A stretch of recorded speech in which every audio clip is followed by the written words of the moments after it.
Hi my dear friends, അങ്ങനെ ഞങ്ങൾ Georgia എത്തിയിരിക്കുകയാണ്. ഇപ്പോൾ ഇതാണ് ജോർജിയൻ എയർപോർട്ട്. വളരെ മനോഹരമായിട്ടെല്ലാം ഒരുക്കിയിരിക്കുന്നു. ഒരു ചെറിയ എയർപോർട്ടാണ്. ജോർജിയയിൽ 2 എയർപോർട്ടാണുള്ളത്. ഒന്ന് തിബിലിസിലും ഒന്ന് കുത്തേസിയിലുമാണ് ഉള്ള 2 എയർപോർട്ട്. അങ്ങനെ ഞങ്ങൾ എയർപോർട്ടിൽ നിന്നും ഞങ്ങളൊരു ചേട്ടൻ വന്ന് വണ്ടിയിൽ പിക്ക് ചെയ്ത് ഞങ്ങളിങ്ങനെ വെളിയിലേക്ക് പോവുകയാണ്. ഞങ്ങൾ അടുത്ത ലക്ഷ്യം ഞങ്ങൾക്ക് ഹോട്ടലാണ്. ഹോട്ടലിൽ നിന്നും നമുക്ക് ഇന്നൊരു ദിവസം വന്ന് നല്ല ഉച്ചയായപ്പോൾ എത്തിയത് കൊണ്ട് വൈകിട്ട് ജസ്റ്റ് ഒരു ഔട്ടിങ് പറഞ്ഞിട്ടുണ്ട്. അങ്ങോട്ട് പോകാനുള്ള പരിപാടിയാണ്. ഞങ്ങൾ അങ്ങോട്ട് പോയിക്കൊണ്ടിരിക്കുന്നു. Okay, see U.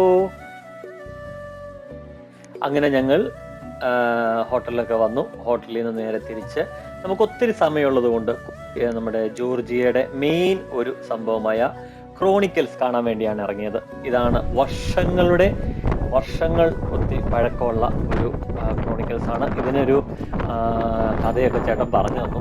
പക്ഷേ ഒന്നും അങ്ങോട്ട് ക്ലിയറായിട്ട് മനസ്സിലായില്ല. എങ്കിലും വളരെ മനോഹരമാണ് കാണാൻ. അതിൻ്റെ ഓരോ കൊത്തുപണികളും വളരെ മനോഹരമായിട്ട് ചെയ്തിട്ടുണ്ട്. എല്ലാം 4 തൂണുകൾ വെച്ചിട്ടാണ് എല്ലാം ഡിസൈൻ ചെയ്തിരിക്കുന്നത്. അതിൽ അവിടുത്തെ പഴയ രാജകൊട്ടാരത്തിൻ്റെ രാജാവിൻ്റെ കഥകൾ മുതൽ യേശുവിൻ്റെ ദൈവത്തിൻ്റെതായിട്ടുള്ള ഓരോരോ കാര്യങ്ങളും വളരെ മനോഹരമായിട്ട് കല്ലിൽ കൊത്തിയെടുത്ത് വെച്ചിരിക്കുന്ന ക്രോണിക്കൽസാണിത്. ശരിക്കും പറഞ്ഞാൽ നമ്മളിതൊന്ന് നേരിട്ട് കാണണം. ഈ വീഡിയോ കാണുന്ന പോലെ ഒന്നും അല്ലിത്. പക്ഷെ വീഡിയോ കാണുമ്പോൾ ഈ ഒരു എഫക്റ്റ് എല്ലാം നേരിട്ട് കാണുമ്പോൾ വളരെ വളരെ മനോഹരമാണ്. അത് ഓരോന്ന് വളരെ മനോഹരമായ രീതിയിൽ കൊത്തിയെടുത്തിരിക്കുന്നു. അന്ത്യത്താഴവും ദൈവത്തിൻ്റെ പല പല കാര്യങ്ങളും ഓരോ സൈഡിൽ നിന്നും നോക്കിയാലും കാണാം. നമുക്ക് സാത്താനെ പരീക്ഷിച്ച് ദൈവം താഴോട്ട് ചാടാൻ പറഞ്ഞതും, ആദിമ മനുഷ്യൻ ആദാമ ഹൗവയുടെ കഥകളും, അങ്ങനെ പല പല കഥകളും കാര്യങ്ങളും എല്ലാം കല്ലിൽ കൊത്തിയെടുത്തിരിക്കുകയാണ്. ജീവിതത്തിൽ ഒരു പ്രാവശ്യമെങ്കിലും നമ്മൾ ഈ സ്ഥലം ഒന്ന് വിസിറ്റ് ചെയ്തില്ലെങ്കിൽ വളരെ നഷ്ടമാണ് നമുക്ക്.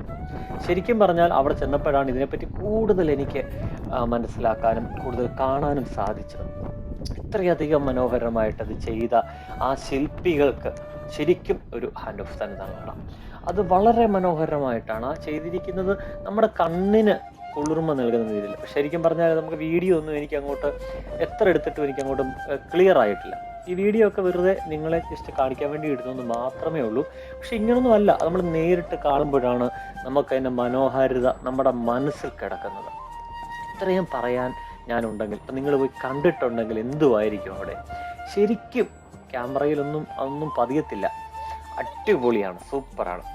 പോകാൻ പറ്റുന്നവരെല്ലാവരും ഒന്ന് പോകണം. ഞങ്ങളിപ്പോൾ ജസ്റ്റ് അത് കണ്ടു കഴിഞ്ഞ് വെളിയിലേക്ക് ഇറങ്ങിയാണ്. ഇനി വേറെ പരിപാടികളൊന്നുമില്ല. സന്ധ്യയൊക്കെ ആയി. ഇനിയും പോയി ഹോട്ടലിൽ പോയി റെസ്റ്റ് എടുക്കുക. ചെറിയ 2 വൈനൊക്കെ അടിച്ച് ഇനിയും ചെറിയ രീതിയിൽ ഹോട്ടലൊക്കെ ഒന്ന് കണ്ട് അവിടെ നിന്ന് കൂടാമെന്ന് വിചാരിച്ചു. അപ്പോൾ ഇന്നത്തെ ചെറിയ വീഡിയോ ഇപ്പോൾ ഞാൻ നിർത്തട്ടെ. ബാക്കി പോയ സ്ഥലങ്ങളും കാര്യങ്ങളുമായിട്ടൊക്കെ ഞാൻ വീണ്ടും വരാം. അതുവരെ എല്ലാവർക്കും ഒരു ശുഭദിനം നേരുന്നു. വളരെ സന്തോഷത്തോടു കൂടി ഒരു ദിവസം തന്ന ദൈവത്തിനായി സ്തോത്രം പറയുന്നു. അപ്പോൾ വീണ്ടും സന്ധിക്കും വരെ. Okay, bye bye, see you, good night.